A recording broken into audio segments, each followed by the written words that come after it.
Hi students, it's Kailash. Lesson number 11, carbon and its compounds. இந்த லெசன்ல ஒரு இம்பார்ட்டன்டான detail answer question இருக்கு. How ethanol or ethyl alcohol is manufactured from sugar molasses? Explain அப்படின்னு கேட்பாங்க. So அதை தான் இந்த வீடியோ செஷன்ல பார்க்க போறோங்க. So manufacture of ethyl alcohol. Ethyl alcohol is a common name and ethanol is the IUPAC name.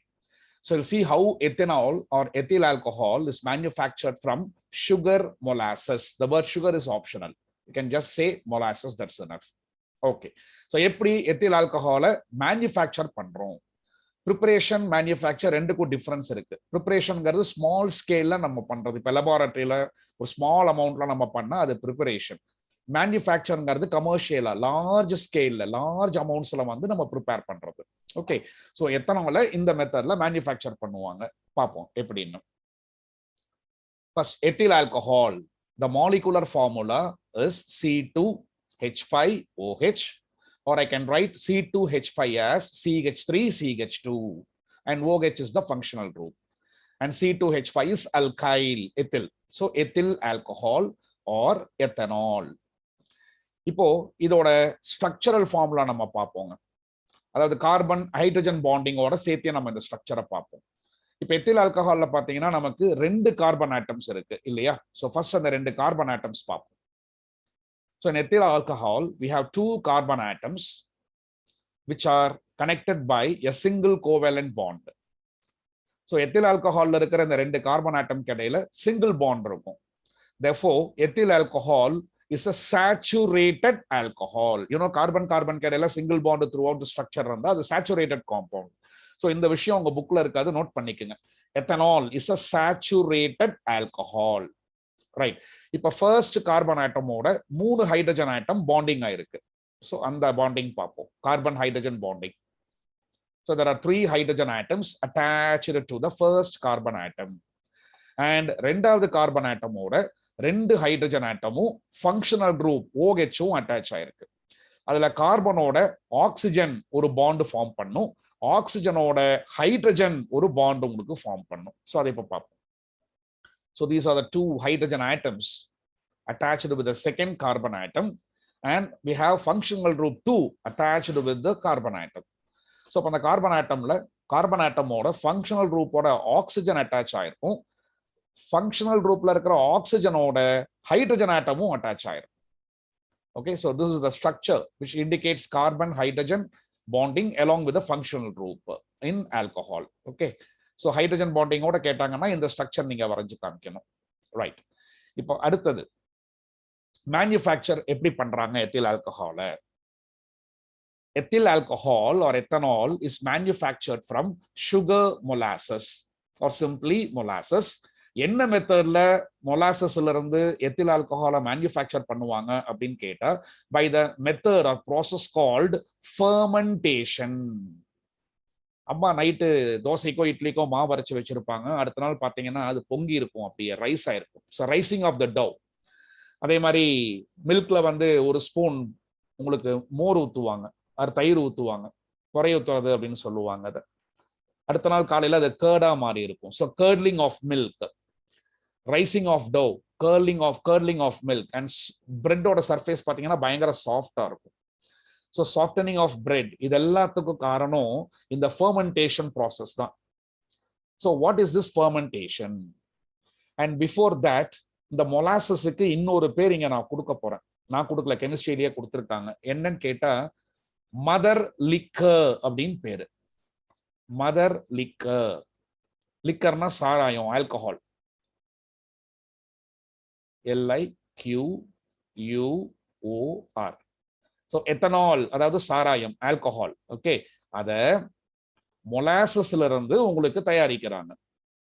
So இந்த சாராயம் அதாவது எத்தில் ஆல்கஹால் எங்கிருந்து பிறக்குதுங்க? மொலாசஸ்ல இருந்து தான் உங்களுக்கு பிறக்குது. அதனால இதுக்கு என்ன பேரு? So it's the parent of ethyl alcohol. அதனால இதுக்கு என்ன பேருன்னா மதர் லிக்கர் அப்படின்னு சொல்லி பேரு. ஒரு ஓரமா நோட் பண்ணி வச்சுக்கோங்க, உங்க புக்ல இது கிடையாது. So molasses, which is otherwise called mother liquor, is fermented, is undergoing fermentation, and hence produces ethyl alcohol. So fermentation na enna 2 markla கேட்கலாம் உங்களுக்கு. What do you mean by fermentation? But before that, let me tell you what is molasses. Molasses is the dark colored syrupy liquid. The cough syrup லாம் பார்த்திருப்பீங்க இல்லையா, ஒரு மாதிரி கெட்டியா இருக்கும் and dark colorலயே இருக்கலாம். So molasses is the dark brown colored syrupy liquid, almost dark brown இருக்கும். It's a syrupy liquid which is left behind after crystallization of brown sugars from sugarcane juice. So இந்த கரும்பு ஆலையிலலாம் என்ன பண்ணுவாங்கன்னா, கரும்பு juice இருக்கு இல்லையா, அதை காய்ச்சுவாங்க. அதை காய்ச்சி அதுல இருந்து கரும்பு சக்கரை brown sugars அதை crystallize பண்ணுவாங்க. So brown sugars அதுல இருந்து crystallize பண்ணதுக்கு அப்புறம் the residue left in the the residual that is left behind is called molasses. அது எப்படி இருக்கும், டார்க் கலர்டு சிரப்பி லிக்விடாக இருக்கும். ஸோ சுகர் கேன் ஜூஸ்ல இருந்து பிரவுன் சுகர்ஸை கிறிஸ்டலைஸ் பண்ணதுக்கு அப்புறம் உங்களுக்கு அந்த பிளான்ட்ல ரிமைனிங் இருக்கக்கூடிய சப்ஸ்டன்ஸ் அதுதான் மொலாசஸ் அப்படின்னு சொல்லுவோம். அது டார்க் பிரவுன் கலர்டு சிரப்பி லிக்விடாக இருக்கும். இந்த மொலாசஸ்ல you will have sucrose, table sugar, நம்ம காஃபிக்கெல்லாம் போட்டு குடிப்போம் இல்லைங்களா, அதான் சுக்ரோஸுங்க. So it contains about 30% of sucrose. It's a complex molecule. You can see it's a heavy molecule. It contains 12 carbon atoms, 22 hydrogen atoms, and 11 oxygen atoms. இந்த சுக்ரோஸ்ல இருந்து தான் ethyl ஆல்கஹாலை உங்களுக்கு தயாரிப்பாங்க. சுக்ரோஸ் தான் உங்களுக்கு எத்தில் ஆல்கஹாலா கன்வெர்ட் ஆகும். Okay, right. ஸோ முதல்ல நம்ம மொலாசஸை பத்தி நம்ம தெரிஞ்சுக்கணும். ரைட். அடுத்தது ஃபர்மெண்டேஷன்னா என்ன? ஃபர்மெண்டேஷன்ங்கிறது என்னன்னா, ஒரு complex big or heavy organic மாலிக்யூல சிம்பிளர் மாலிகூல்ஸா பிரேக் பண்ணா அந்த பினாமினனுக்கு ஃபர்மெண்டேஷன் அப்படின்னு பேருங்க. So fermentation is the process in which a complex heavy organic compound or organic molecule is broken into simpler compounds or simpler molecules. யார் அதை cut பண்ண போறா? ஒரு ஹெவி மாலிகூல சிம்பிளர் மாலிகூல்ஸா யார் பிரேக் பண்ண போறா அப்படின்னு கேட்டா enzymes. By the action of enzymes. Enzymes are otherwise called biocatalysts. நம்ம உடம்புல நடக்கிற எல்லா பயாலஜிக்கல் ஆக்டிவிட்டீஸ்க்கும் காரணம் பார்த்தீங்கன்னா என்சைம்ஸ் தான். லிவிங் பீயிங்ஸ்ல இந்த என்சைம்ஸ் வந்து நேச்சுரலாவே உங்களுக்கு செக்ரீட் ஆகும். ஃபார் எக்ஸாம்பிள், இப்ப நம்ம சாப்பிட்றோம், கார்போஹைட்ரேட்ஸ் இருக்கக்கூடிய ஃபுட்டு சாப்பிட்றோம். இந்த கார்போஹைட்ரேட்ஸ் இருக்கு இல்லைங்களா, அது சுகர்ஸா உங்களுக்கு பிரேக் ஆகும் நம்ம உடம்புக்குள்ள போன உடனே. அதை சுகர்ஸா பிரேக் பண்ணக்கூடியது ஒரு என்சைம், கார்போஹைட்ரேஸ் அப்படின்னு சொல்லி ஒரு கார்போஹைட்ரேட், அது வேற, கார்போஹைட்ரேஸ் அப்படின்னு சொல்லி ஒரு என்சைம் இருக்கு. அந்த என்சைம் என்ன பண்ணும்னா கார்போஹைட்ரேட்டை சிம்பிளர் மாலிகூல்ஸ் சுகர்ஸா உங்களுக்கு பிரேக் பண்ணும். அதே மாதிரி புரோட்டீனை பெப்சின் அப்படிங்கிற ஒரு என்சைம் நம்ம உடம்புல வந்து பிரேக் பண்ணுங்க. அப்ப நம்ம உடம்புல நடக்கக்கூடிய எல்லா கெமிக்கல் ரியாக்ஷன்ஸையும் இந்த என்சைம்ஸ் தான் ஸ்பீட் அப் பண்ணும். அதனாலதான் அதுக்கு பேர் பார்த்தீங்களா கேட்டலிஸ்ட். நம்ம உடம்புக்குள்ள நடக்கிற கெமிக்கல் ரியாக்ஷன் பயாலஜிக்கல் ஆக்டிவிட்டிங்க. ஸோ அதனால தான் இதை பயோ கேட்டலிஸ்ட் அப்படின்னு சொல்லி செல்லமா கூப்பிடுவோம். ஒன்னும் ஒரு ஓரமா எழுதிக்குங்க. Enzymes are otherwise called as bio catalyst. So fermentation is the process in which a complex heavy organic molecule is broken into simpler ones by the action of biocatalysts, namely enzymes. Living பீயிங்ஸ்ல enzymes வந்து நேச்சுரலாவே secrete ஆகும். இங்க molasses வந்து fermentation undergo பண்ணணும் அப்படின்னா மொலாசஸோட நம்ம என்சைமை வந்து நம்ம ஆட் பண்ணணும். இந்த என்சைமை வந்து மைக்ரோ ஆர்கானிசம்ஸ் இருக்கான் பாத்தீங்களா, ஈஸ்ட், பாக்டீரியா எட்ஸெட்ரா, இவங்க வந்து செக்ரேட் பண்ணுவாங்க. அப்ப இந்த மொலாசஸோட ப்ராப்பர் தேவைப்படக்கூடிய ப்ராப்பரான என்சைமை செக்ரீட் பண்றதுக்கு ஒரு மைக்ரோ ஆர்கானிசம் ஆட் பண்ணுவாங்க. ஓகே, முதல்ல என்சைம்னா என்னன்னு பார்த்துடலாம். இது உங்க புக்ல கிடையாது. Enzymes are non living nitrogenous complex organic compounds. So they are rich in nitrogen. Enzymes are highly rich in nitrogen, okay, which are secreted by living organisms. They act as catalysts in carrying on all biological processes in living beings. இதை வேணா நீங்க ஒரு வாரமா இந்த statement நீங்க எழுதி வச்சுக்கலாம் என்சைம்ஸை பத்தி. Okay, right. ஸோ அப்போ எனக்கு சுகர் மொலாசஸ் ஃபர்மெண்ட் ஆகணும் அப்படின்னா என்சைமை நம்ம ஆட் பண்ணணும். பட் என்சைம் வந்து உங்களுக்கு டைரக்டா ஆட் பண்ண முடியாது, because enzymes are non living which are secreted by living micro organisms. அப்போ ஃபர்மெண்டேஷன் மொலாசஸ் ஆகணும்னா என்சைமை செக்ரீட் பண்றதுக்கு அதோட ஈஸ்ட் ஆட் பண்ணுவாங்க யூசுவலா. ஓகேங்களா, ரைட், ஃபைன்.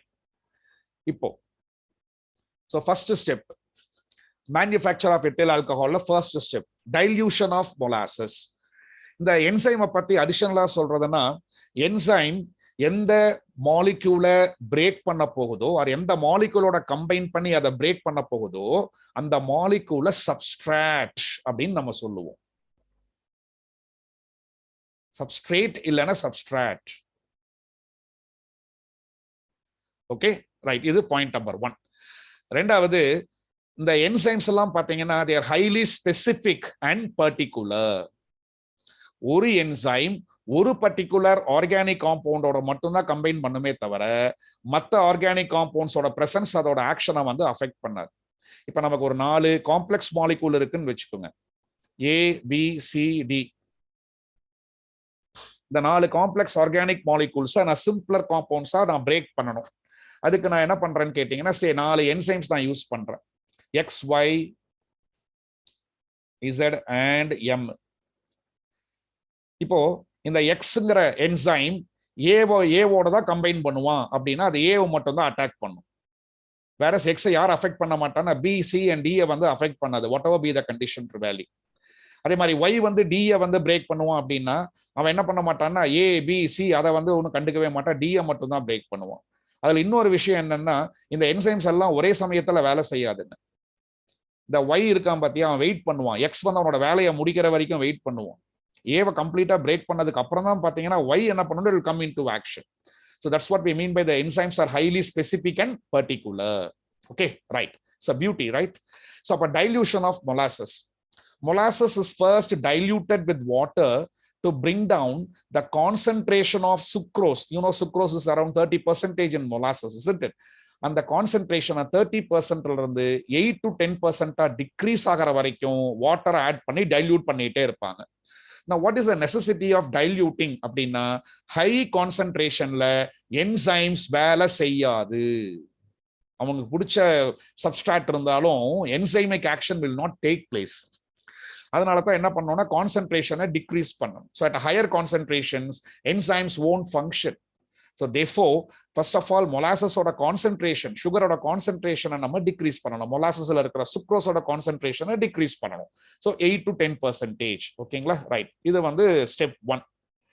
ரெண்டாவது ஸ்டெப், இந்த என்சைம்ஸை இங்க செக்ரீட் பண்றதுக்கு மொலாசஸோட ஈஸ்ட் ஆட் பண்ணுவாங்க.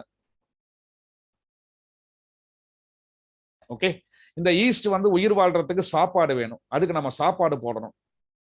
ஸோ ஜென்ரலா ஈஸ்டுக்கு வந்து நைட்ரஜன் காம்பவுண்ட்ஸை தான் என்ன பண்ணுவாங்கன்னா சாப்பாடா உங்களுக்கு போடுவாங்க. ஸோ ஈஸ்டுக்கு வேணுங்கிற ஃபுட் வந்து உங்களுக்கு மொலாசஸ்லயே இருக்கும். இன்கேஸ் மொலாசஸ்ல ஃபுட்டு கம்மியா இருந்தா, ஈஸ்டுக்கு தேவைப்படக்கூடிய நைட்ரஜன் காம்பவுண்ட் கம்மியா இருந்தா molasses will be fortified. Fortified அப்படின்னா ஸ்ட்ரென்தன்ட் அப்படின்னு அர்த்தம். So molasses will be fortified with nitrogen by adding ammonium phosphate, NH4 thrice PO4. ஓகேங்களா, ரைட். பாஸ்பேட் NH4, அம்மோனியம்ல பாத்தீங்கன்னா நைட்ரஜன் இருக்கும், and ammonium sulphate NH4 twice SO4. இது ரெண்டுலயும் பாத்தீங்கன்னா உங்களுக்கு நைட்ரஜன் இருக்கும். ஸோ நைட்ரஜன் காம்பவுண்ட்ஸ் தான் என்சைமை செக்ரீட் பண்ண போற ஈஸ்டுக்கான ஃபுட். அதான் இங்க கொடுத்திருப்பாங்க, which act as the food for the yeast, which is actually source of enzyme used in preparation, manufacture of ethyl alcohol in fact. Okay, right. So this is step 2. So step 1, molasses is properly diluted to 8 to 10% until the concentration of sugar comes to 8 to 10%, so that enzymic action is enabled. And ரெண்டாவது, food for yeast is going to secrete enzyme. ஓகேங்களா, so அதை வந்து நம்ம add பண்ணணும் in the form of nitrogen compounds like ammonium phosphate and ammonium sulfate. இது ரெண்டும் வந்து உங்களுக்கு மொலாசஸ்லயே தேவை இருக்கும். பத்தாத பட்சத்துல, டெஃபிஷியண்டா இருக்கிற பட்சத்துல அதை நம்ம ஸ்ட்ரென்தன் பண்ணணும் மொலாசஸ். ஓகேங்களா, அம்மோனியம் பாஸ்பேட் அண்ட் அம்மோனியம் சல்பேட்டை வச்சு நம்ம ஸ்ட்ரென்தன் பண்ணணும். அதான் fortified. And thirdly, addition of yeast.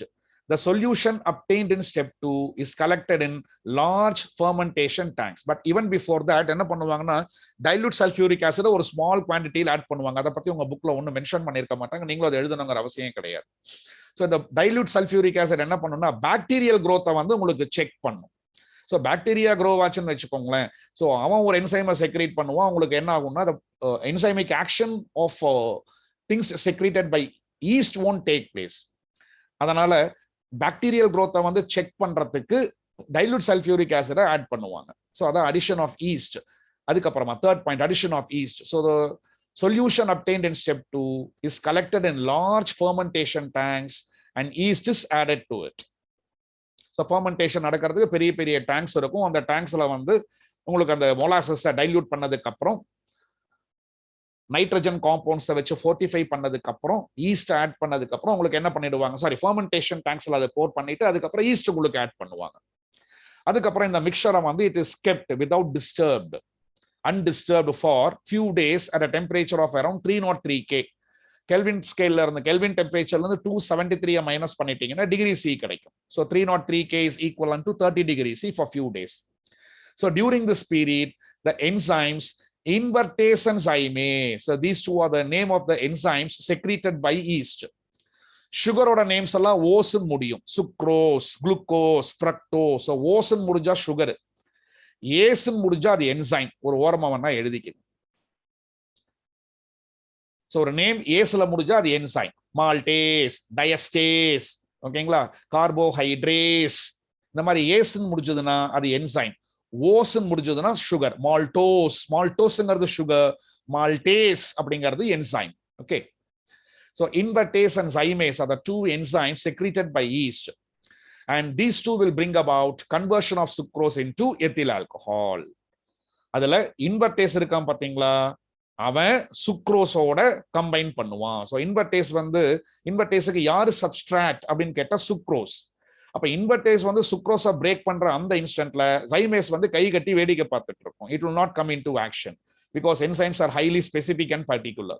Okay, right. Now the enzyme invertase breaks the sucrose molecule, which is a heavy molecule, okay, into glucose and fructose. So we have diluted, so that's why we have added water molecule to this. So C12H22O11, which is sucrose, this is diluted first, and invertase converts this into glucose and fructose. You can see glucose and fructose, okay, they are isomers in it, they have same molecular formula. So C6H12O6, C6H12O6. இது ரெண்டையும் நீங்க சுக்ரோஸோட compare பண்ணீங்கன்னா they are smaller molecules. இது heavy molecule, இது lighter molecule compare பண்ணும்போது. அப்ப இன்வர்டேஸ்ங்கிற enzyme ஒரு complex மாலிக்யூல ரெண்டு சிம்பிளர் மாலிக்யூல்ஸா பிரேக் பண்ணிருக்கு. இதுதான் நம்ம ஃபர்மெண்டேஷன் அப்படின்னு சொல்லுவோம். Okay, so this is step 1. அடுத்த ஸ்டெப்ல the enzyme zymase once invertase sucrose எல்லாத்தையும் குளுக்கோஸ் அண்ட் ஃப்ரக்டோஸா கன்வெர்ட் பண்ணதுக்கு அப்புறம் ஜைமேஸ் விளையாட்டுக்கு வருவார். அவர் என்ன பண்ணுவாருன்னா குளுக்கோஸ் அண்ட் ஃப்ரக்டோஸ் ரெண்டையுமே, ஸோ குளுக்கோஸாக இருக்கலாம் ஃப்ரக்டோஸாவும் இருக்கலாம், குளுக்கோஸ் ஆர் ஃப்ரக்டோஸ் இது ரெண்டுமே அவருக்கு பிடிச்ச substrate. So glucose and fructose இது ரெண்டையுமே ஜைமேஸ் என்ன பண்ணுன்னு கேட்டீங்கன்னா சிம்பிளர் காம்பவுண்டா பிரேக் பண்ணும். It converts it into ethyl alcohol and carbon dioxide gas will be usually evolved. அப்ப அந்த ஃபர்மெண்டேஷன் டேங்க்ல நம்ம மொலாசஸ் இந்த லிக்விட் எடுத்திருக்கோம் இல்லைங்களா, இந்த கார்பன் டை ஆக்சைடு கேஸ் நமக்கு உருவாகுது இல்லையா, அது எஸ்கேப் ஆகும். அது எஸ்கேப் ஆகும்போது எப்படி நீங்க பெப்சி பாட்டில் ஓபன் பண்ணா உங்களுக்கு அந்த எஃபர்வசன்ஸ் வருதுங்க, பாயிலிங் அப்பியரன்ஸ் வருதுங்க, அந்த மாதிரி என்ன ஆகும்னா உங்களுக்கு அந்த carbon dioxide gas escape ஆகிறனால இந்த ஃபர்மெண்டேஷன் டேங்க்ல இருக்கக்கூடிய லிக்விட் இருக்கு இல்லைங்களா, பாயில் ஆகிற மாதிரி நமக்கு தெரியும். Actually doesn't boil, it is due to escape of carbon dioxide gas, it shows a boiling appearance. லாட்டின்ல ஃபர்வர் அப்படின்னா பாயிலிங். அப்ப ஃபர்மெண்டேஷன் நடக்கும்போது ஜெனரலா கார்பன் டை ஆக்சைடு கேஸ் நமக்கு இவால்வ் ஆகும், which escapes from the liquid taken in the collector in the fermentation tanks, due to which the liquid appears to boil. So Latinல fervor அப்படின்னா boiling அர்த்தம். இந்த fervorங்கிற வேர்ட்ல இருந்து தான் fermentation அப்படிங்கிற வேர்டு வந்து originate ஆயிருக்குங்க. So fermentation meaning fervor, fervor meaning boiling அர்த்தம். ஓகேங்களா, right. So it's a zymase that converts glucose or fructose into ethyl alcohol, that is ethanol and carbon dioxide. புரிஞ்சுதுங்களா? ஓகே, அடுத்த ஸ்லைடுக்கு போவோம். Now இப்போ நமக்கு அல்டிமேட்டா கிடைக்கக்கூடிய அந்த ஃபெர்மெண்டட் லிக்விட் எத்தில் ஆல்கஹால், அதுல எத்தில் ஆல்கஹால் இருக்கும். அந்த டேங்க்ல இருக்கக்கூடிய அந்த ரிமைனிங் லிக்விட் இருக்கு இல்லைங்களா, அதுல எத்தில் ஆல்கஹால் இருக்கும். அந்த டேங்க்ல இருக்கக்கூடிய அந்த ரெசிஜுவல் லிக்விடுக்கு என்ன பேருனா வாஷ் அப்படின்னு பேரு, இல்லைன்னா wort, WORT, wort or wash அப்படின்னு பேர். உங்க புக்ல வாஷ்ங்கிற வார்த்தை கொடுத்துருப்பாங்க, வோர்ட்ங்கிற வார்த்தை அடிஷனலா நீங்க என்ன பண்ணிக்கலாம்னா உங்க புக்ல நீங்க நோட் பண்ணி வச்சுக்கோங்க. So the fermented liquid is called wash. அதுல நமக்கு எவ்வளவு எத்தில் ஆல்கஹால் இருக்கும் கேட்டீங்கன்னா only 15 to 18%. அதாவது அந்த ஃபெர்மெண்டட் டேங்க்ல நமக்கு இந்த என்சைமிக் ஆக்ஷன்லாம் ஃபெர்மெண்டேஷன் ரியாக்ஷன்லாம் கம்ப்ளீட் ஆனதுக்கு அப்புறம் 100 லிட்டர் லிக்விட் நமக்கு கிடைக்குதுன்னு வச்சுக்கோங்களேன். இந்த ஃபெர்மெண்டட் லிக்விட் 100 லிட்டர் இருக்குன்னு வச்சுக்கோங்களேன். அந்த 100 லிட்டர்ல 15 லிட்டர்ல இருந்து 18 லிட்டர் வரைக்கும் தான் எத்தில் ஆல்கஹாலா இருக்கும். மீதி இருக்கக்கூடியதெல்லாம் பாத்தீங்கன்னா அசெட்டிக் ஆசிடாக இருக்கலாம், மெத்தில் ஆல்கஹால், மெத்தனால் இருக்கும், அசெட்டிக் ஆசிட் இருக்கும், அசிட்டால்டிஹைட் இருக்கும், அண்ட் சம் ஹையர் ஆல்கஹால்ஸ் இதெல்லாம் வந்து இருக்கும், பிளஸ் வாட்டர். இதெல்லாம் நமக்கு தேவைப்படாத பொருள். நமக்கு தேவைப்படுறது வந்து எத்தில் ஆல்கஹால் தான். ஸோ ஒரு மிக்சர்ல தேவைப்படக்கூடிய காம்பனண்டோட தேவையில்லாத சில காம்பனன்ட்ஸ் எல்லாம் இருக்கும் பாத்தீங்களா, அவனுங்களுக்குலாம் என்ன பேருன்னா இம்பியூரிட்டிஸ் அப்படின்னு பேர்.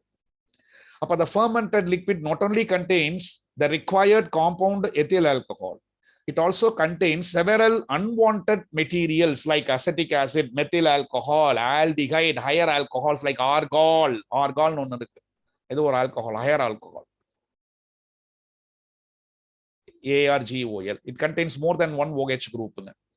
ஸோ அதெல்லாம் நீங்க ஹையர் கிளாஸ்ல படிப்பீங்க, ஓகேங்களா. ஸோ இதெல்லாம் வந்து நமக்கு அன்வான்ட் மெட்டீரியல், சரிங்களா, ரைட். அப்ப அந்த வாஷை நம்ம என்ன பண்ணணும்னா பியூரிஃபை பண்ணணும் until we get 100% ethyl alcohol, which is to say இந்த fermented liquidல இருந்து நம்ம impurities-ஐ ரிமூவ் பண்ண வேண்டும். எப்படி ரிமூவ் பண்ணுவாங்க அடுத்த ஸ்லைட்ல. So the wash or wort which contains 15 to 18% of alcohol இல்லையா, அத fractional distillation undergo பண்ண வைப்பாங்க. So the wash is made to undergo fractional distillation.